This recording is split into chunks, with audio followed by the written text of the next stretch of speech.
Exercise 2.5, question number 2.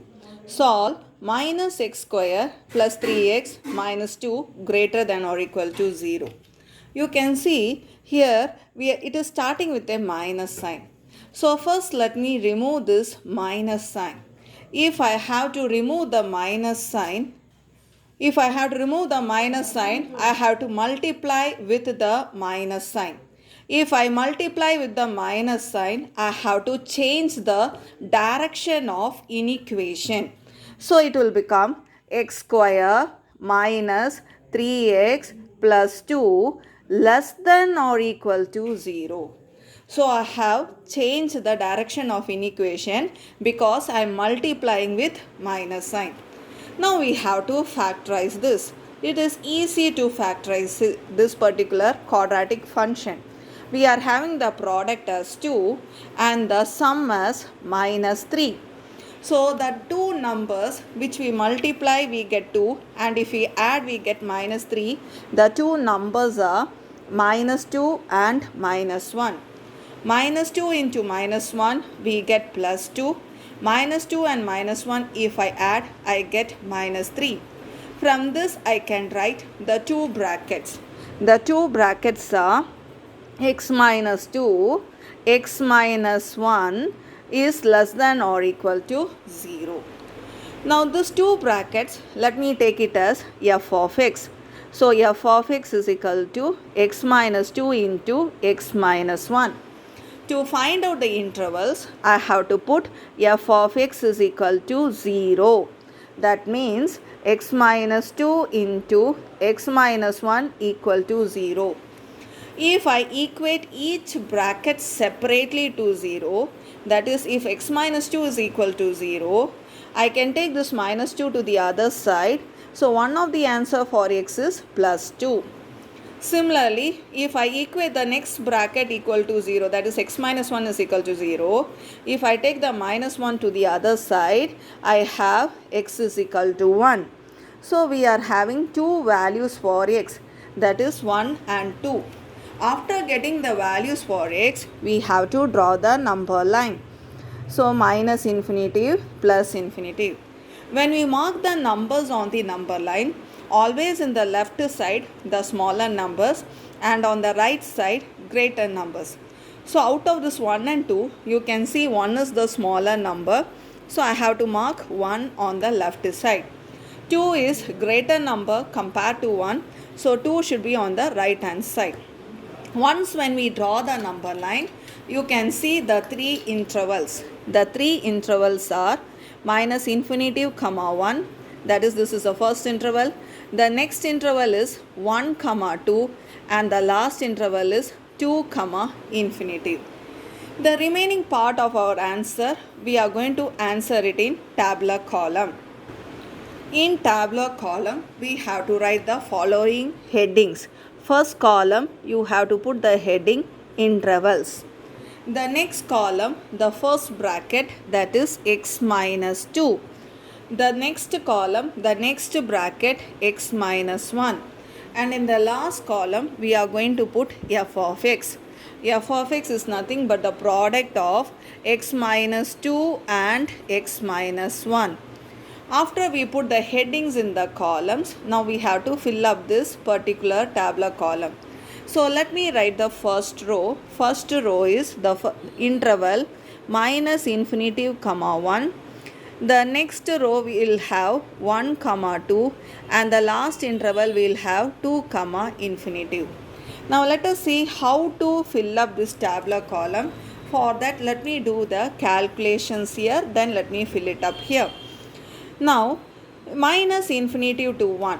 So let me select a number between minus infinitive and 1. The most easiest number will be x is equal to 0. Now let me put x is equal to 0 in x minus 2. So let me substitute x is equal to 0 in x minus 2. That is 0 minus 2. 0 minus 2 we will have minus 2. That means our answer is negative. So I have to fill here minus sign. Now I have to put same x is equal to 0 in x minus 1. So where x is there, I am going to put 0.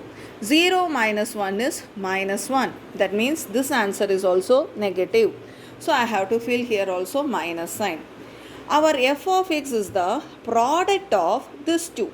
That is minus into minus. We have to fill up here with plus. Now let us go for the next interval. That is, we have to select a number between 1 and 2. So let me select x is equal to 1.5. You know that 1.5 lies between 1 and 2. So now let me put 1.5 in x minus 2. 1.5 minus 2. You know the logic. When we simplify a positive number and negative number, we have to do the subtraction and put the greater number sign. So in 1.5 and 2, 2 is the greater number. So in our answer, we will have minus sign. Because after simplifying, you have to put greater number sign. Means here 2 is the greater number. So surely I have to put minus sign. I need not waste my time doing the subtraction. Anyway, I am going to put here sign only. So I found out it is negative sign, means I can fill up here with minus sign. Now same x is equal to 1.5, I have to substitute it in x minus 1. So 1.5 minus 1. Again, you can see here a positive number, negative number. But here 1.5 is greater than 1. So after simplification, since you have to put greater number sign, here you will have plus sign because 1.5 is greater than 1. So do not waste your time doing subtraction. For us the sign is only important. So you can see here our answer is going to have plus sign. So let me put here plus sign. And this column, how we have to write it up? Product of these two. So negative into positive, minus into plus. Our answer will be minus. Now let us fill up the last row. 2 to infinitive. So between 2 and infinitive, I have to select a number. Let me select x is equal to 3. And let me substitute in x minus 2. That means 3 minus 2, that is 1. 1 is positive, so I have to fill up here plus sign. Again, I have to substitute 3 in x minus 1. So when I fill up here 3 minus 1, my answer is 2. Again it is positive. So let me fill up here plus sign. Plus into plus, I have to put here in the last column positive. After we filled up the tabular column, now you have to select the correct row. For that, you have to see this particular step.